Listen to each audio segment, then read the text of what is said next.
Bonsoir à tous, ravi de vous retrouver dans le cadre de cette grande édition d'information qui s'ouvre sur votre chaîne, la FM Télévision.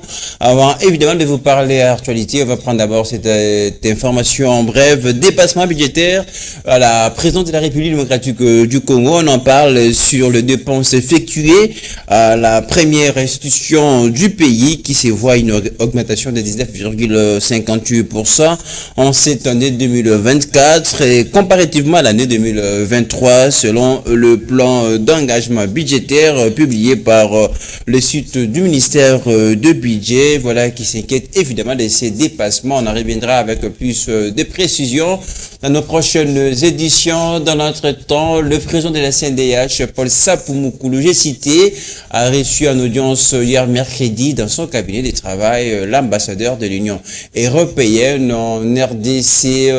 Voilà, la situation sécuritaire dans l'Est de la République démocratique du Congo était au menu principal de leurs échanges. On va prendre précision tout de suite dans ces reportages de Fifi Kalumbwe.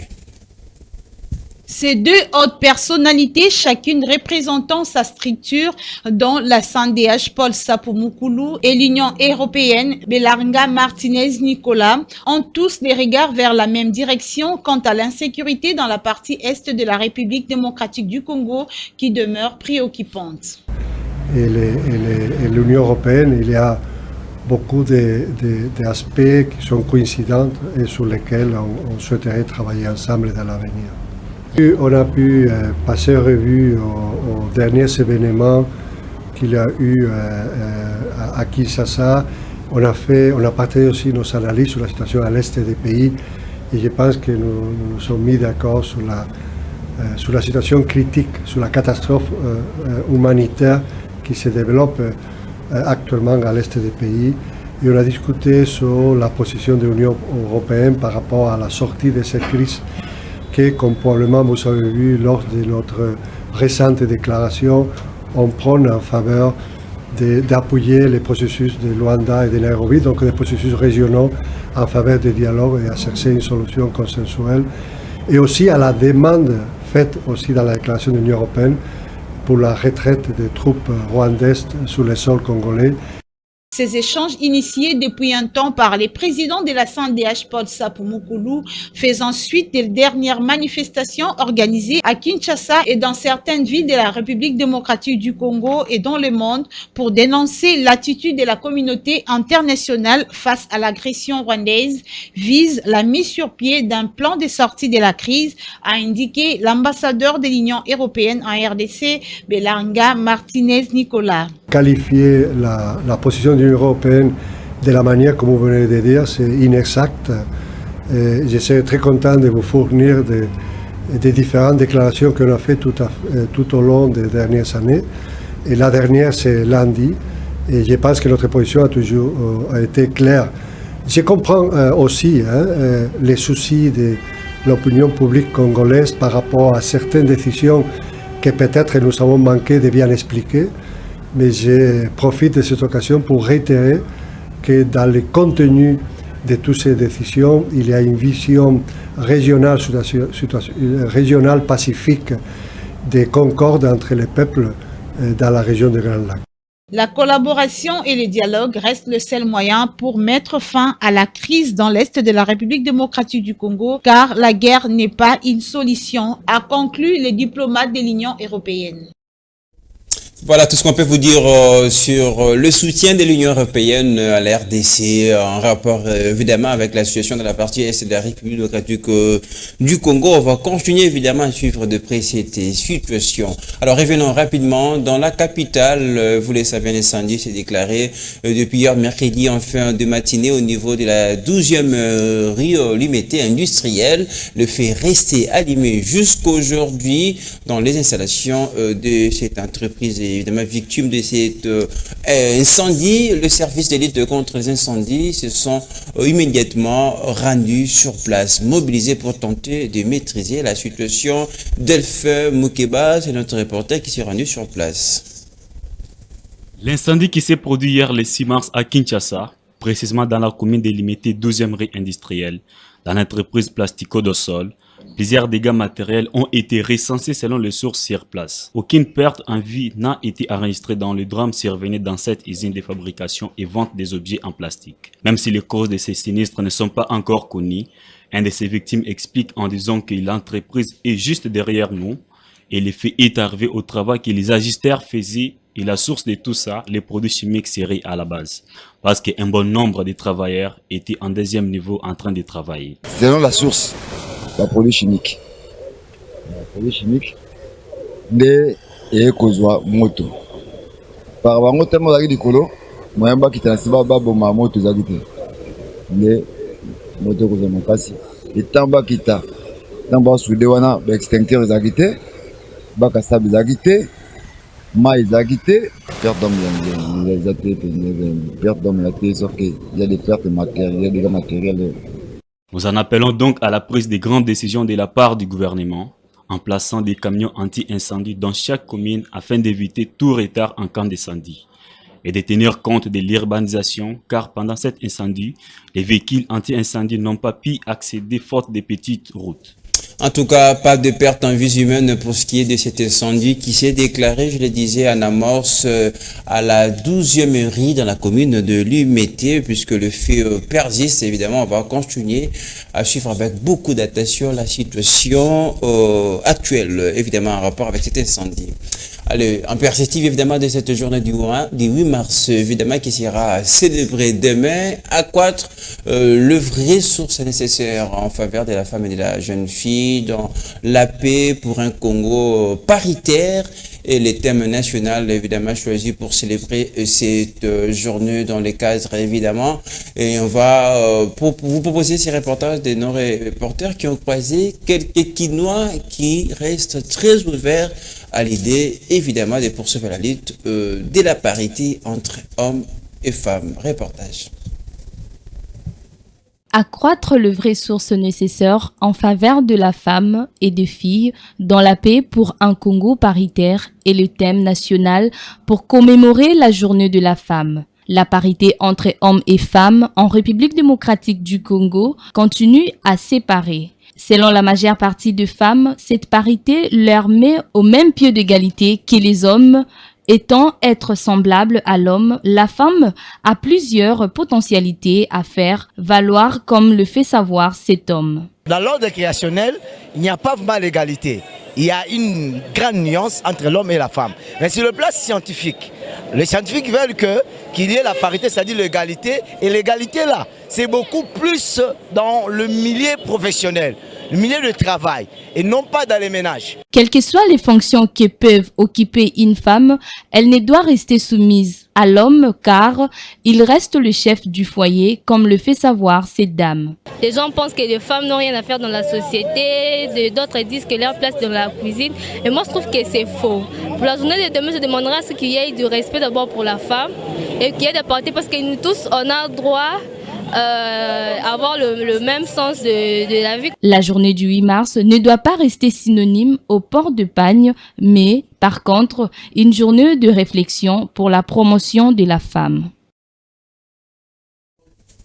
Allez, merci de continuer à nous regarder sur notre chaîne YouTube et tapez Fondation Maloua Télévision. On poursuit ce journal. On va rester dans la capitale de la République démocratique du Congo. Nous sommes à Kinshasa, voilà, qui est confronté à divers problèmes d'infrastructure qui entravent évidemment le quotidien de ses habitants. Parmi ces problèmes, on note la route Kimwenza reliant bypass à Kimwenza, menant évidemment vers Istem, l'université de Kinshasa qui se trouve actuellement dans un état de délabrement très avancées, des canalisations bouchées, les ponts mal construits et source d'inondations et de délabrements. On vous présente ici les reportages de nos reporters Pierre Kongout Itaka.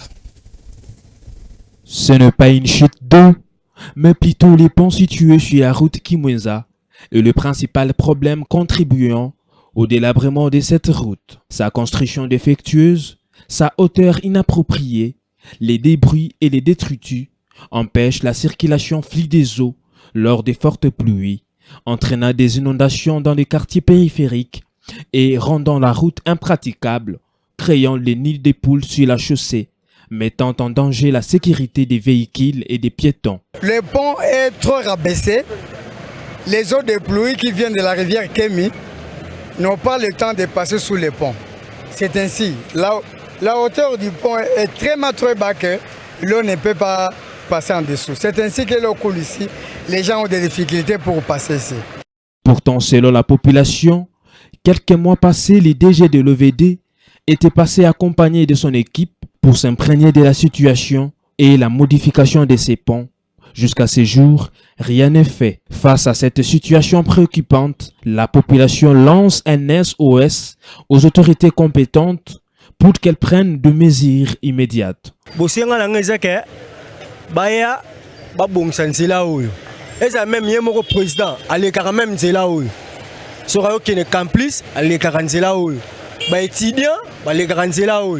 demandons aux autorités locales, provinciales, nationales de penser un peu au soulèvement de ces ponts-là. Ça va nous aider et beaucoup qui ont perdu leurs parcelles vont récupérer les parcelles. Les habitants de Lemba et de Mongafula, aussi des usagers de cette route, demandent des actions concrètes pour réparer les ponts, débloquer les canalisations et améliorer les systèmes de drainage afin de prévenir les inondations et éviter les délabrements de la chaussée.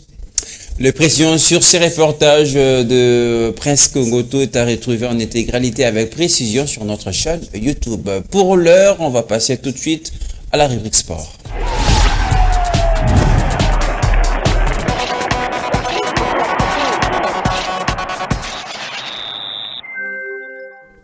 Le sport corporatif sera en assemblée générale extraordinaire le samedi 16 mars prochain au siège de l'entité et c'est dans l'optique de redynamiser les activités du groupement sportif particulier au niveau des entreprises étatiques, privées, publiques, situation qui oblige à pomper du sang neuf dans les comités de direction, a confirmé Denis Omanga au Soudou, président sortant de cette organisation. On va l'écouter tout de suite au micro des Fanfan Bitanguilay. Le groupement existe, c'est légal et nous avons été installés par le ministre des Sports et Loisirs pour appliquer la loi sportive dans le secteur du travail, pour créer des mécanismes à partir de la loi, des mécanismes légaux dans le cadre de l'organisation des activités sportives et physiques dans le secteur du travail. Donc c'est un mouvement qui existe et pour ça, après notre installation par le ministre des Sports et Loisirs, nous avons eu deux assemblées et nous organisons la troisième assemblée pour pallier aux carences créées par l'imitation, les pensions, les décès des membres qui ont constitué notre comité. L'assemblée générale aura lieu la semaine prochaine, le samedi 16 mars, au siège de l'institution, à la NEP, sur l'avenue Le Collet, numéro 36. Rendre la mission que l'État nous a donnée, c'est d'appliquer la loi dans le secteur, la loi sportive dans le secteur du travail, et poursuivre encore avec l'installation des ententes provinciales, afin, puisque le mouvement est national, il couvre l'ensemble du pays, afin que des provinces où il y a des structures sportives puissent avoir des comités qui vont organiser les activités sportives des travailleurs dans ces provinces. Allez, vous avez pris rendez-vous pour les élections. L'Assemblée générale extraordinaire qui va venir, là, c'était le propos, la confirmation de Denis Omanga, président sortant de cette structure qui était interrogé par Fanfan Bitanguilay. Alors, venons-en dans les objectifs domestiques, on va parler du championnat national. La gestion de la Ligue nationale de football a sanctionné l'association sportive Vita Club, les Aigles du Congo, suite aux incidents survenus au terme de la rencontre de dimanche dernier au stade de Martyrs de la Porte des Côtes. On rappelle, c'est à l'occasion de la première journée de play-off du championnat national pour l'air. On rappelle de formation de la capitale devant payer une amende de 7 500 $.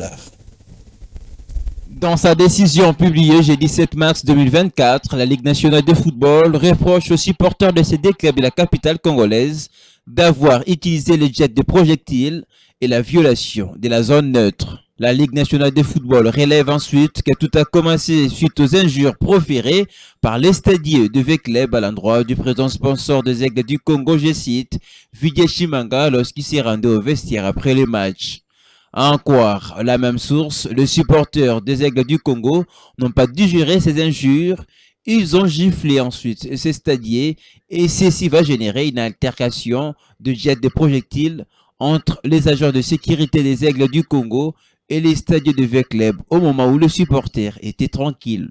Par conséquent, les deux équipes sont obligées de payer une amende de 7500 $ américains et demeurent suspendues jusqu'au paiement total des montants de la condamnation. Par la suite, l'SV Club et les Aigles du Congo perdent le recette de cette rencontre et les Moscovites vont disputer leur prochain match à huis clos avec risque d'une délocalisation en cas de répétition des actes anti-football. On rappelle cette rencontre comptant pour la première journée des playoffs de la Ligue nationale de football s'était soldée par le score d'un but partout. Les Dauphins noirs ont ouvert le score sur penalty transformé par Platini et Pianamo Zizi après une faute sur Jonathan Ikangalombo. Les Aigles ont réagi à la seconde période grâce à son meilleur joueur, Bella Bakwaina, et qui a inscrit le but à la 85e minute, permettant à son équipe d'arracher le point du match nul. Et puis en clôture de cette première journée de play-off du championnat national, les tenants du titre, le tout-puissant Mazembe a corrigé la limite infligée à Lubumbashi Sport 5-0 et Mazembe occupe actuellement la première place. Retour sur les grands moments qui ont marqué cette rencontre en image. Regardez. TP Mazembe, Lubumbashi Sport, ce match s'inscrivait dans le cadre de la première journée de play-off de la Ligue nationale de football, de première division. Le premier but de Corbeau a été inscrit à la 18e minute par Oscar Kabouik, lancé par Traoré. Et puis le deuxième, l'œuvre d'échec sur une passe de Traoré qui a réussi à résister devant la défense adverse. 2-0 pour Mazembe. Au retour de vestiaire, le TP Mazembe a augmenté la pression jusqu'à marquer le troisième but à la 57e minute par le truchement de Mwamba, bien servi par Likonza. Les deux dernières réalisations ont été inscrites respectivement par Fofana à la 76e minute et Likonza pour le doublé à la 85e minute. Signalons qu'après cette démonstration de force à Lubumbashi, le TP Mazembe sera reçu le 10 mars prochain à Goma dans la province du Nord Kivu par la formation des Dauphins noirs. Ça sera tout pour la page sportive. Les prévisions sont à retrouver évidemment dans les contenus de notre chaîne YouTube. Tapez d'habitude Fondation Maloa Télévision. Avant de terminer complètement ce journal, on vous rappelle l'actualité principale de ce soir. Dépassement budgétaire à la présidence de la République démocratique du Congo sur les dépenses effectuées à la première institution du pays qui se voit une augmentation de 19,58% en cette année 2024 comparativement à l'année 2023 qui venait de s'achever selon le plan d'engagement budgétaire publié par le site du ministère de budget. On en reviendra très prochainement avec plus de précision. Voilà tout pour ce soir, madame, messieurs. Merci de votre attention soutenue à la rédaction de la FM Télévision, édition réalisée par Benjamin et Rabi Fouka. L'actualité vous revient dans une demi-heure sur les antennes de FM Télévision. Très bonne soirée.